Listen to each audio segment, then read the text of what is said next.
Yo, what up? It's a tip of the week, and today we're going to discuss how do you manage a patient whose blood pressure is 165 over 115?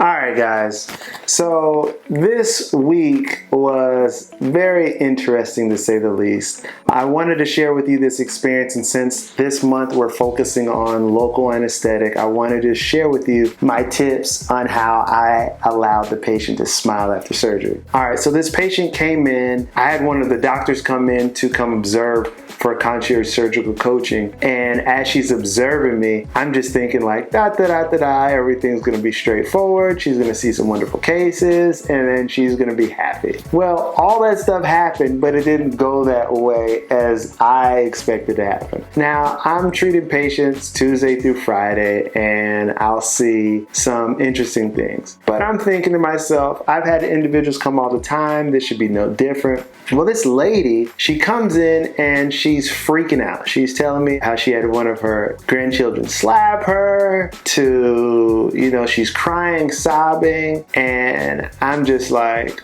Lord have mercy. And it's kind of sad, but as doctors, we have to be prepared for everything. We're not just artists, we're not just scientists, we're a little bit of therapist in there as well if you're really paying attention, but we have to wear it all. And today this patient came into the office and she wanted to have full mouth extraction. Well, when the doctor saw Dr. Acorn, to be exact, when she saw what was going on, she was like, "You're not gonna treat that patient, are you?" I was like, well, let's take a step back. And so that's why I want to share with you this. Before I go any further, what I want for you to do is this. Hit the like button, smash the subscribe button, and take your notepad out and get ready to smile after surgery. All right, guys, so the patient came in. I told you the backstory. We're ready to rock and roll. So the first thing I did was I used mepivacaine only. Mepivacaine has 0 epinephrine in it. It's the one that has either a black label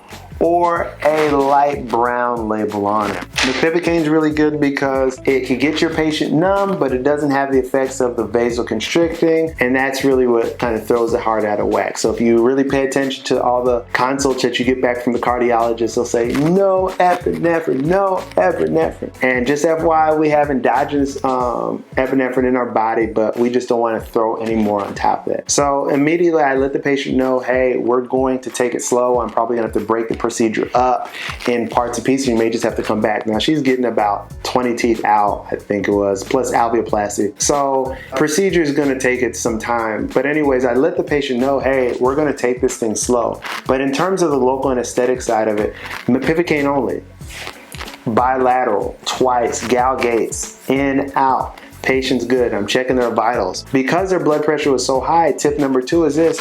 I had her monitored throughout the whole entire procedure because I really wanted to make sure that she's comfortable. I didn't want her saying, oh, I'm not feeling well, I'm about to stroke out, or, feeling faint, or any one of those signs that are it's time for concern. Number 3 is this. I threw oxygen on her through the nasal cannula just to make sure that she was having a good perfusion of oxygen throughout her blood vessels, to make sure that she could carry that oxygen on and not have any challenges such as heart attack or anything like that. So those are the 3 tips that I was able to perform for her to just relax. Guys, I'm gonna give you a special little tip. I haven't shared this on the tip of the week, so I hope you have your notepad right now. One thing I'm realizing is this, as I spend so much time with doctors as I'm doing the coaching, is smiling after surgery is all about patient management. Now, this is something that we are not taught in dental school or any type of professional arrangement, but the main thing is building rapport. And building rapport is basically like getting a friend on your side immediately. Like when you're treating your patients, you don't want to have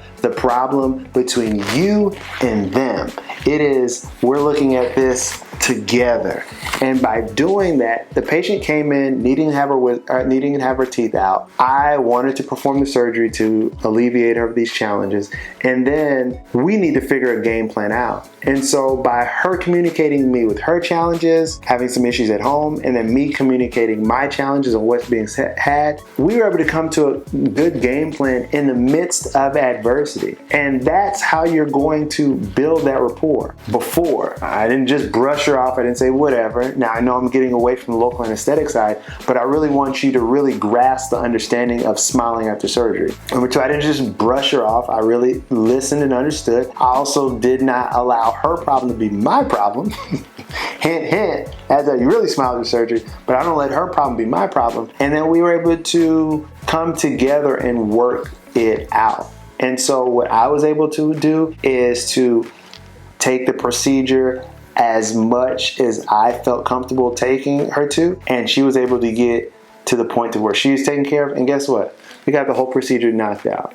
Easy peasy, lemon squeezy, as my daughter would say. We got in and out. And during the whole procedure, I'm always checking her vitals, and I'm always asking, hey, you doing all right? How are you feeling? What's going on? Just want to make sure you're doing all right. If you feel anything, raise your left hand, and we'll get you nice and comfortable. That's how you're building that rapport, checking on them. PTSD, if you want to check this out, PTSD, a post-traumatic stress disorder, is generally found when an individual has no clue when the insult that they're under is going to end. And so if you really want to smile after surgery, man, I'm giving the gems out today. If you really want to smile after surgery, what I really want you to do is be making sure that your patient is comfortable before, during, and most importantly, after. And that's when you're going to be giving them, following up with them and just making sure that they had a wonderful experience. And then when you do something like that, guys, your reviews can't be more than a 5-star. I mean, they can't be less than a 5-star. And that's how you smile after surgery. So I know I took it off a little tangent, but I felt good that I wanted to share this with you, because if you're going to smile after surgery, you're just not gonna have the best patients that come into your office without any challenges. You're gonna have some of the worst ones.